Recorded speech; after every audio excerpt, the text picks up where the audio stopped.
So one piece of the puzzle that is mission critical is outreach. So I used the example earlier of Anne Levine, law school expert. Her blog is her #1 marketing tool. And Anne is a brilliant writer. She's now the author of a book as well. She started blogging and she said, okay, I'm blogging, now what? And the content was great. Her prospective law students that are scouring the web for info were able to get to know her, understand her approach. She said, okay, now what? I said, you need to go out to other bloggers. I said, you're writing and you're endorsing other writers in your industry and you're commenting on your blog. So-and-so from the Frugal Law Report wrote a great article about XYZ. I said, you need to email that blogger and say, look, I just wrote about you on my blog.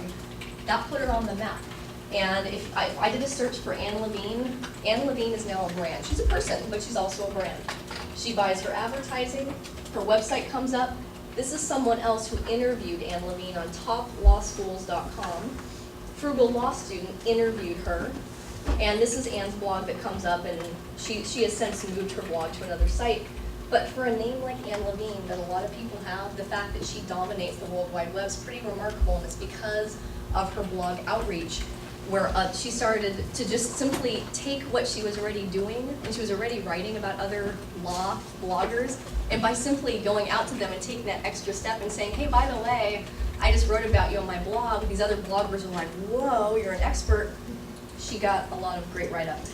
And if you want to see what people are saying about you too, just Google Alerts is free, and any of you online, feel free to just go to Google and type in alerts.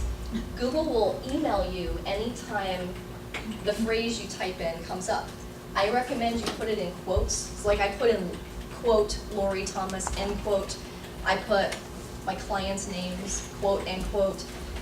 And anytime they see a blog post or an article or a news alert, they will actually email it to you, and you can get it once a day, once a week. You can do your competition, you can do your name, your company name, but it helps. And actually, those of you who are bloggers who are looking for content, you can put the subject, like let's say you're an insurance news writer, you can do a search for insurance news, and Google will send you all the latest info. So it actually can spoon feed you content to write about too. It's not just to follow what's being said about you, it can give you a quick data dump of what's current and what's out there.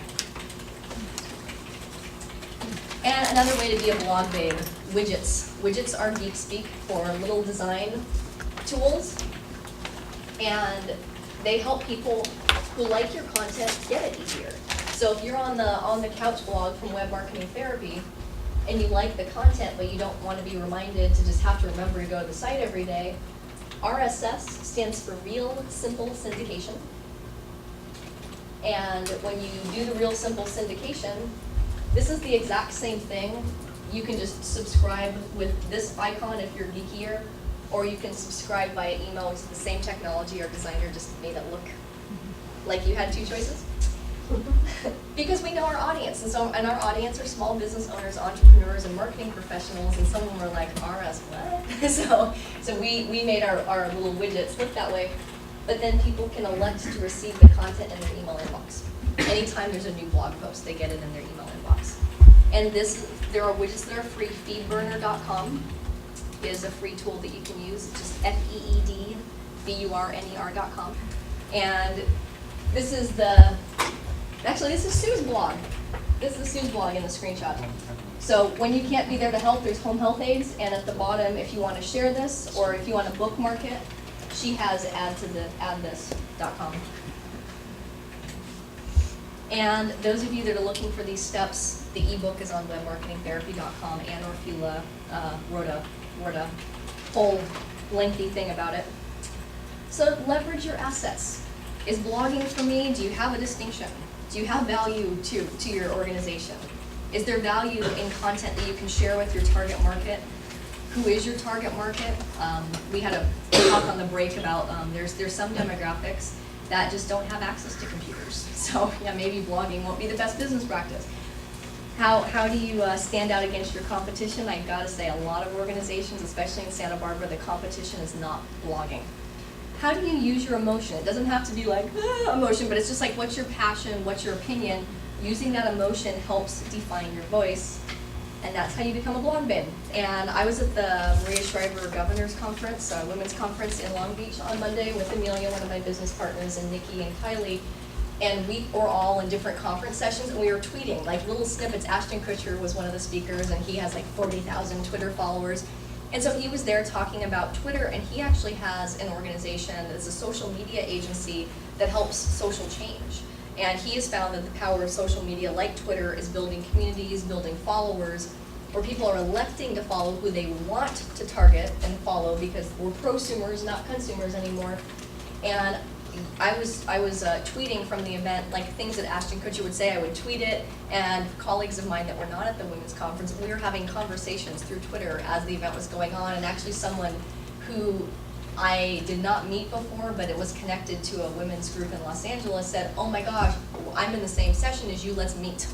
So Twitter is not just about I'm having a cup of coffee. Mm-hmm. Organizations are using it. Dell uses it. Dell reported 3 million in Twitter last quarter, and they have their employees use Lori at Dell. So you have your, like this is Amelia, her alias is My Dog Ate It, she's a total dog lover. And at Dell, it's Lori at Dell, Adam at Dell, Mike at Dell.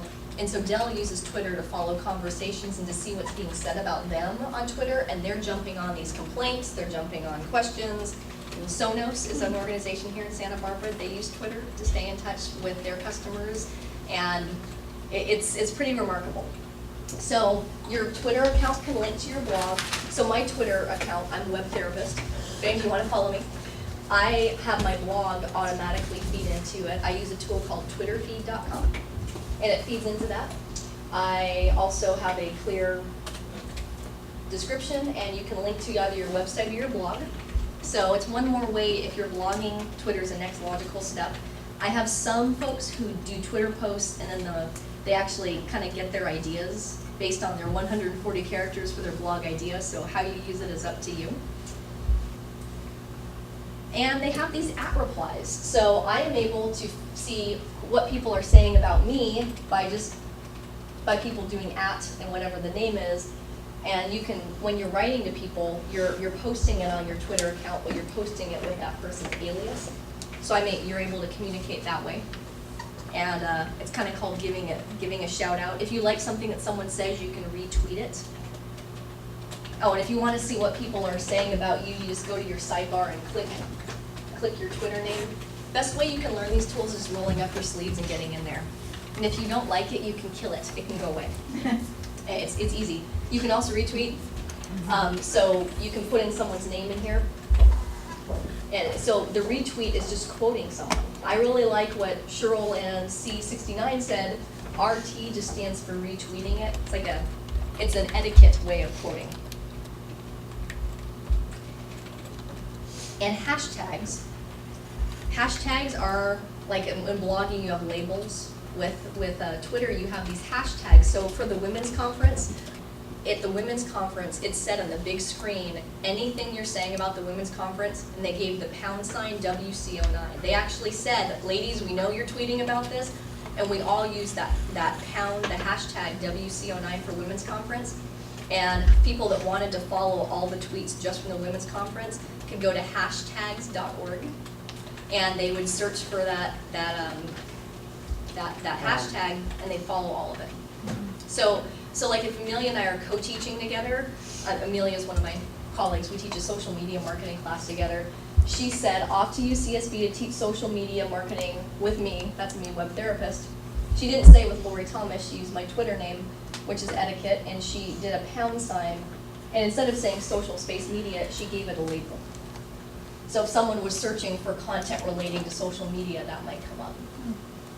And this is pretty advanced. I mean, I don't use hashtags very often, but I do more and more and more, especially from the women's conference. Everything I tweeted, I had #WC09.